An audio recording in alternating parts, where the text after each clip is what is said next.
नमस्कार विद्यार्थी मित्रांनो, विद्या प्रबोधिनी स्पर्धा परीक्षा मार्गदर्शन केंद्र कोल्हापूरच्या युट्यूब चॅनल मध्ये तुमच्या सगळ्यांचं स्वागत आहे। आज आपण लेक्चर मध्ये भारतीय संविधानाचा जो काही आपण अभ्यास करत आहोत त्याच्यामध्ये राज्य धोरणाची मार्गदर्शक तत्वे याच्या संदर्भात सविस्तरपणे चर्चा करणार आहोत। तत्पूर्वी हा व्हिडिओ जो कोण सुरुवातीला बघत आहेत त्यांच्या माहितीसाठी विद्या प्रबोधिनी स्पर्धा परीक्षा मार्गदर्शन केंद्र कोल्हापूरच्या युट्यूब चॅनलच्या माध्यमातून आपण वेगवेगळ्या विषयातली जी काही लेक्चर सिरीज सुरू केलेलं आहे तर ते सुद्धा व्हिडिओ तुम्ही अवश्य बघू शकता। तर बघा, पॉलिटीच्या या आजच्या लेक्चर मध्ये राज्य धोरणाची आपण मार्गदर्शक तत्वे अभ्यासत आहोत। तत्पूर्वी राज्य धोरणाची मार्गदर्शक तत्वे पार्ट 1 हा एक व्हिडिओ अपलोड केलेला आहे, तर त्याच्यामध्ये सुद्धा की राज्य धोरणाची मार्गदर्शक तत्वे आहेत त्याचा काही पार्ट कव्हर केलेला आहे आणि आजच्या व्हिडिओ मध्ये उर्वरित पार्ट कव्हर करणार आहोत। तर ज्यांनी कोणी पहिला व्हिडिओ जो बघितला नसेल पार्ट 1 राज्य धोरणाची मार्गदर्शक तत्वे तो सुद्धा तुम्ही अवश्य व्हिडिओ बघून घ्या, म्हणजे तुम्हाला या व्हिडिओशी त्या मुद्द्या किंवा राज्य धोरणाची मार्गदर्शक तत्वे कनेक्ट करण्यामध्ये तुम्हाला नक्कीच उपयोग होऊ शकेल। तर ठीक आहे, आपण आपल्या लेक्चरला सुरुवात करूया।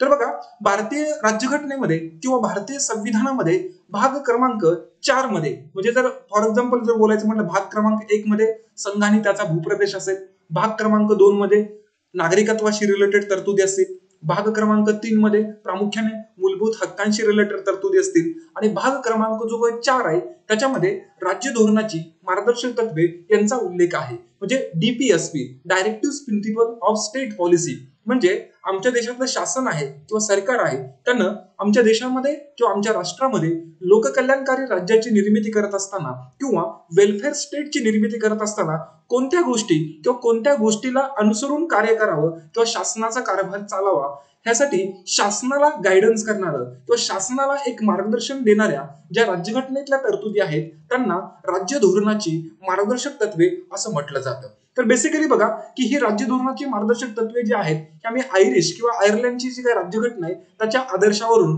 आम्ही आमच्या राज्यघटनेमध्ये स्वीकारलेले आहेत किंवा इन्क्लूड केलेले आहेत असं म्हटलं जातं। तर लक्षात ठेवा, भाग क्रमांक 4 मध्ये साधारण 36 ते 51 या दरम्यानचे जे काही आर्टिकल्स आहेत किंवा या दरम्यानची जी काही कलम आहेत याच्यामध्ये राज्य धोरणाची मार्गदर्शक तत्वे यांचा स्पष्ट उल्लेख करण्यात आलेला आहे। तर बघा, मागच्या पार्ट 1 चं जे काही आपण लेक्चर बघितलं त्याच्यामध्ये जवळपास 36 पासून जवळपास 43 पर्यंत जी काही राज्य धोरणाची मार्गदर्शक तत्वे आहेत ते इन डिटेल्स मध्ये मागच्या पार्ट 1 च्या व्हिडिओ मध्ये आपण व्यवस्थितपणे समजून घेतलेले आहेत किंवा व्यवस्थितपणे त्याचा अभ्यास केलेला आहे। तर आजच्या लेक्चर मध्ये उर्वरित जवळपास 44 पासून 51 पर्यंत जी काही उरलेली जी काही मार्गदर्शक तत्वे आहेत तर ती आपण व्यवस्थितपणे समजावून घेणार आहोत। तर बघा, मी रिपीट सांगतो की ज्यांनी कोणी पार्ट 1 जो व्हिडिओ बघितला नसेल त्यांनी सुद्धा तो अवश्य बघून घ्या। तर ठीक आहे, तर बघा बेसिकली 36 पासून 51 पर्यंत जी काही राज्य धोरणाची मार्गदर्शक तत्वे आहेत यांचं प्रॉपरली असं संविधानामध्ये किंवा राज्यघटनेमध्ये असं वर्गीकरण केलेलं नाही, मात्र ती वेगवेगळी जी काही राज्य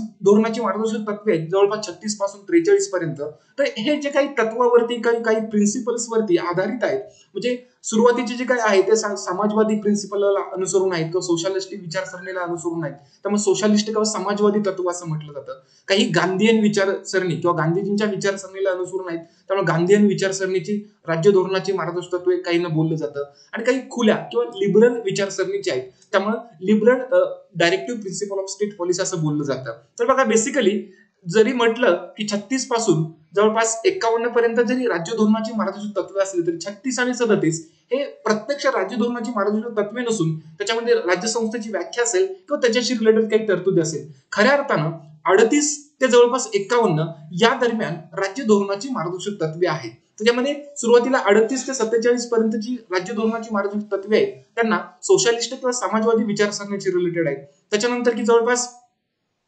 प्रामुख्याने जर बोलायचं म्हटलं 40 असेल, 43 असेल किंवा 46, 47, 48 ही जी काही राज्य धोरणाची मार्गदर्शक तत्वे जी आहेत त्यांना गांधीयन विचारसरणीला अनुसरून आहेत।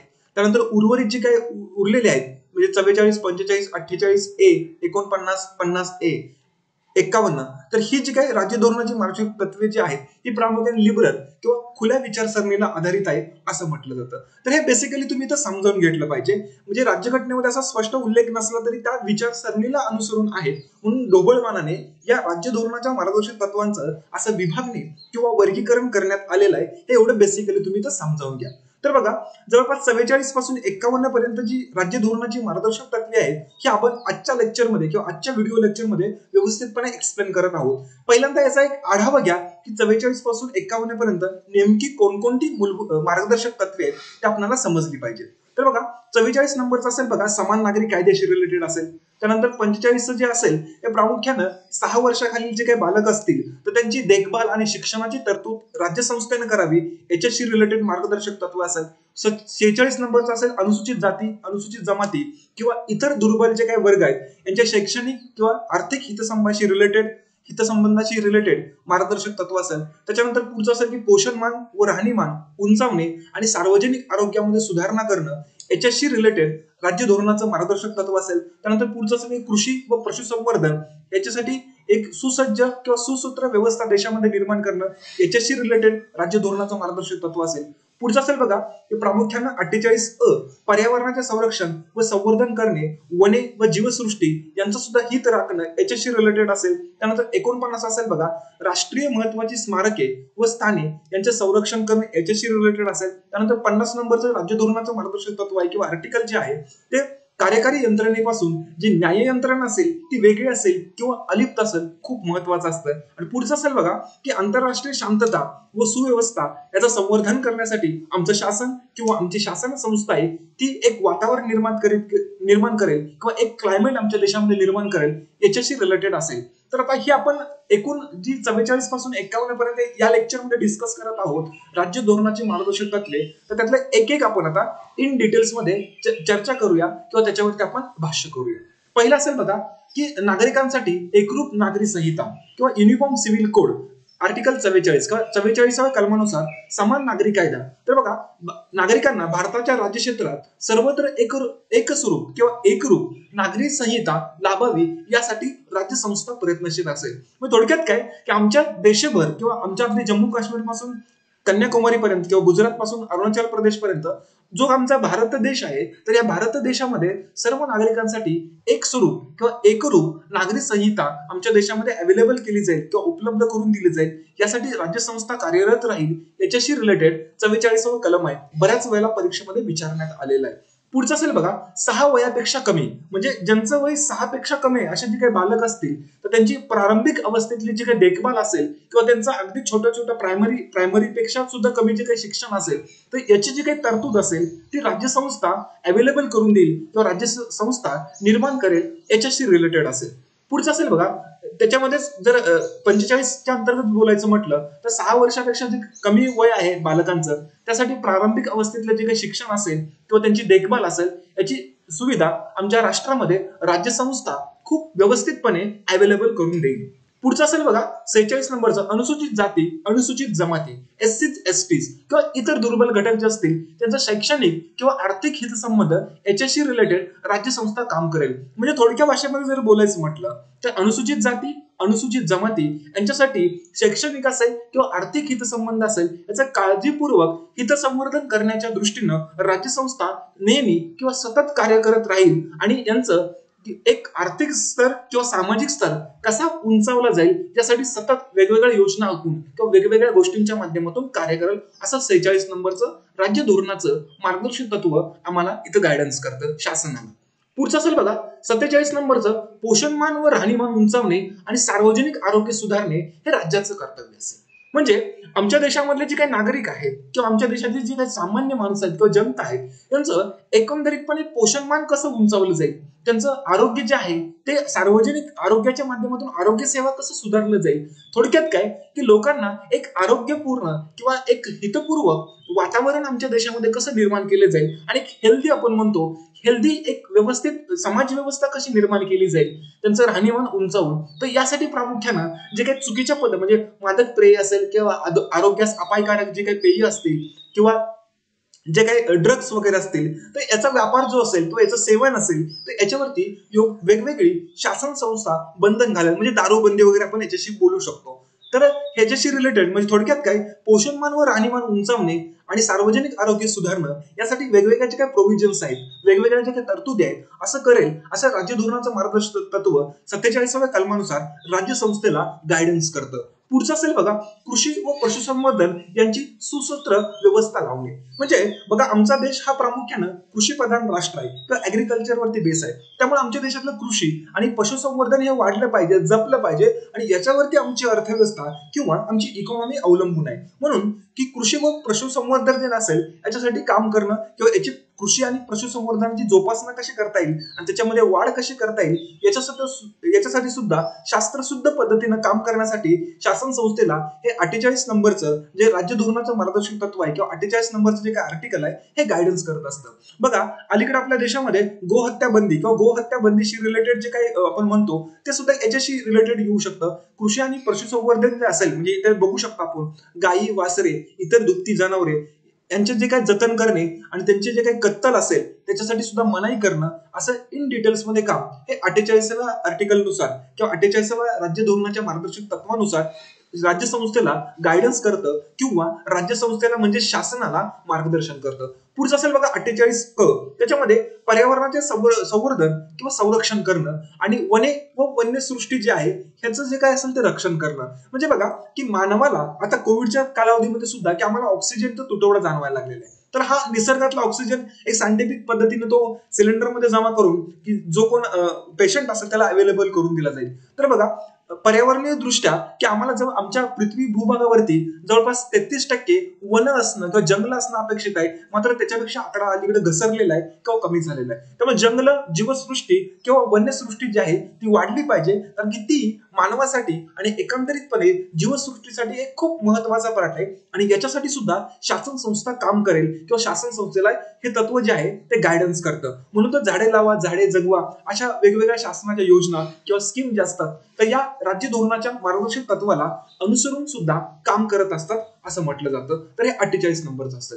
पुढचं असेल बघा 49 नंबरचं खूप महत्वाचं आहे की 49 नंबरचं एक आर्टिकल आहे राज्य धोरणाच्या मार्गदर्शक तत्वामधलं. त्याच्यामध्ये राष्ट्रीय महत्वाची स्मारके, स्थाने आणि वस्तू यांचे संरक्षण करणे. बघा संसदेने केलेल्या कायद्यानुसार किंवा अन्य कायद्यांद्वारे राष्ट्राच्या दृष्टीनं जी काही महत्वाची ऐतिहासिक दृष्ट्या किंवा कुतूहल विषयक जी काही स्मारक आहेत किंवा जी काही महत्वाची हिस्टॉरिकल जी काही प्लेसेस आहेत तर त्यांचा लूट करणे, विद्रूप करणे, नाश करणे, स्थलांतर करणे किंवा विल्हेवाट करणे किंवा त्याच्या रिलेटेड इनलिगल कृती करणं हे सुद्धा म्हणजे हा करू नये यासाठी सुद्धा शासनानं काम करावं किंवा त्याच्या संदर्भात एक गायडन्स करणं हे महत्वाचं राज्य धोरणाचं मार्गदर्शक तत्व आहे असं म्हटलं जातं. तर बऱ्याच वेळेला याच्यावरती सुद्धा प्रश्न विचारण्यात आलेला आहे. म्हणजे छत्रपती शिवाजी महाराजांचे जे काही वेगवेगळे गडकिल्ले आहेत तर युवक वर्ग जो प्रामुख्याने जातो तर त्याचं विद्रुकीकरण येत असतो. तर ते सुद्धा आपल्याला कळलं पाहिजे की बाबा हा आपला ऐतिहासिक वारसा आहे आणि त्याचा जपण्यासाठी आपल्याला काम केलं पाहिजे. म्हणजे आपण तर केलं पाहिजे सुद्धा शासन संस्थेने सुद्धा त्यासाठी एक व्यवस्था केली पाहिजे.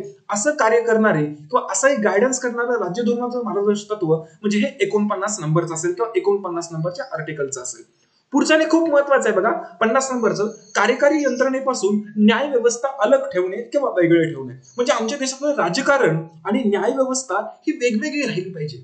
जर राजकारण हे न्याय व्यवस्थेमध्ये आलं तर योग्य न्याय किंवा आपण म्हणतो ना न्याय देवता ही आंधळी असते किंवा न्याय देवतेला कोण ऐक दिसत नसतं, योग्य तोच न्याय देत असतं. त्यामुळे न्याय आमच्या देशातला जस्टिस जर व्यवस्थित मिळायचं असेल तर आमची कार्यकारी यंत्रणा म्हणजे आमचं राजकारण आणि आमचं जे काही न्याय व्यवस्था आहे ही एकमेकापासून विलग राहिली पाहिजे किंवा अलिप्त राहिली पाहिजे. तरच आमच्या देशामध्ये कायद्याचं राज्य निर्माण होईल असं म्हटलं जाईल. तर त्याच्यासाठी सुद्धा कार्यकारी यंत्रणेपासून न्याय व्यवस्था वेगळी ठेवणे किंवा अलग ठेवण्यासाठी हे 50 नंबरचं आर्टिकल आहे राज्य धोरणाच्या मार्गदर्शक तत्वातलं. हे राज्य संस्थाला किंवा शासन संस्थेला गायडन्स करतं किंवा मार्गदर्शन करतं असं म्हटलं जातं. पुढचं महत्वाचं असेल बघा 51 नंबरचं आणि शेवटचं राज्य धोरणाचं मार्गदर्शक तत्व आंतरराष्ट्रीय शांतता व सुव्यवस्थता याचे संवर्धन करणे.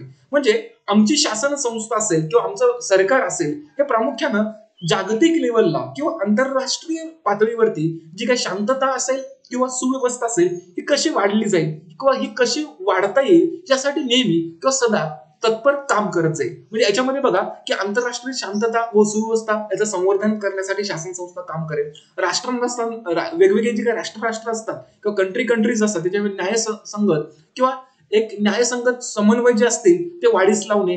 थोडक्यात काय की आंतरराष्ट्रीय लेवलवरती एक प्रामुख्यानं शांततामय किंवा सहजीवनपूर्ण वातावरण एकंदरीतपणे मानव जातीसाठी किंवा मानव वंशासाठी निर्माण करण्यासाठी सुद्धा आमचं शासन किंवा आमची शासन पद्धती एकत्रितपणे काम करेल किंवा आमची राज्य संस्था काम करेल असं गायडन्स करणारं हे 51 नंबरचं राज्य धोरणाचं मार्गदर्शक तत्व आहे. आणि त्याच्यानंतर बघा की प्रामुख्यानं जर आंतरराष्ट्रीय लेवलला जर बोलायचं म्हटलं तर वेगवेगळ्या प्रकारचे जे काही वाद असतील तर ते वाद मिटवण्यासाठी सुद्धा शासन संस्था किंवा भारत सरकार नेहमी सदैव तत्पर राहील असं म्हटलं जातं. तर हे खूप महत्वाचा मुद्दा असेल.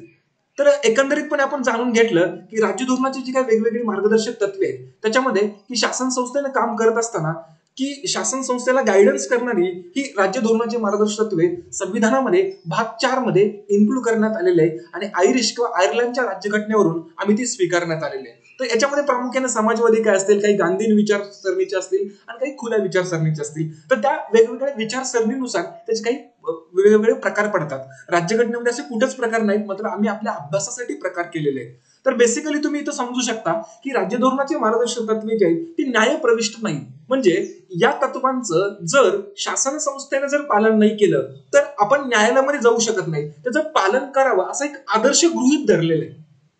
त्याच्यामुळं की न्याय प्रविष्ट नाही म्हणजे पालन जर केलं नाही तर तू कोणीही न्याय व्यवस्थेमध्ये जाऊ शकत नाही. मात्र जर या तत्वांचं जर पालन केलं तर बऱ्याच वेळेला असं म्हटलंय की पृथ्वीवरचं स्वर्गासारखं भारताचं राष्ट्र निर्माण होईल किंवा एक लोककल्याणकारी आपल्या देशामध्ये राष्ट्र आमचं तयार होईल. या जर सर्व मार्गदर्शक तत्वांचं शासन व्यवस्थेनं जर योग्य पद्धतीनं पालन केलं तर असं एकंदरीतपणे खूप महत्वाचं असेल की शासनाला किंवा शासन संस्थेला गायडन्स करणारी राज्य धोरणाची जी काही मार्गदर्शक तत्व असेल जवळपास 38 म्हणजे 36 पासून सुरू होतात. 36 ला राज्य संस्थेची व्याख्या असेल, 37 ला मूलभूत जे काही मार्गदर्शक तत्व असतील त्याच्याशी रिलेटेड काही माहिती असतील आणि खऱ्या अर्थानं 38 ते 51 दरम्यानची राज्य धोरणाची मार्गदर्शक तत्वे जी आहेत ती खूप इम्पॉर्टन्स आहेत आणि आपण मागच्या पार्ट 1 च्या लेक्चरमध्ये आणि आजचं पार्ट 2 च्या लेक्चरमध्ये ते कव्हर करण्याचा प्रयत्न केलेला आहे. तर याचा जर व्यवस्थितपणे अभ्यास केला तर तुम्हाला एमपीएससी असेल, यूपीएससी असेल किंवा इतर वेगवेगळ्या स्पर्धा परीक्षांच्या मध्ये नक्कीच उपयोग होऊ शकतो. तर ठीक आहे, आजच्या लेक्चरमध्ये आपण एवढेच मुद्दे बघू. नवीन लेक्चरसह पुढच्या लेक्चरमध्ये भेटू. तोपर्यंत सगळ्यांना धन्यवाद.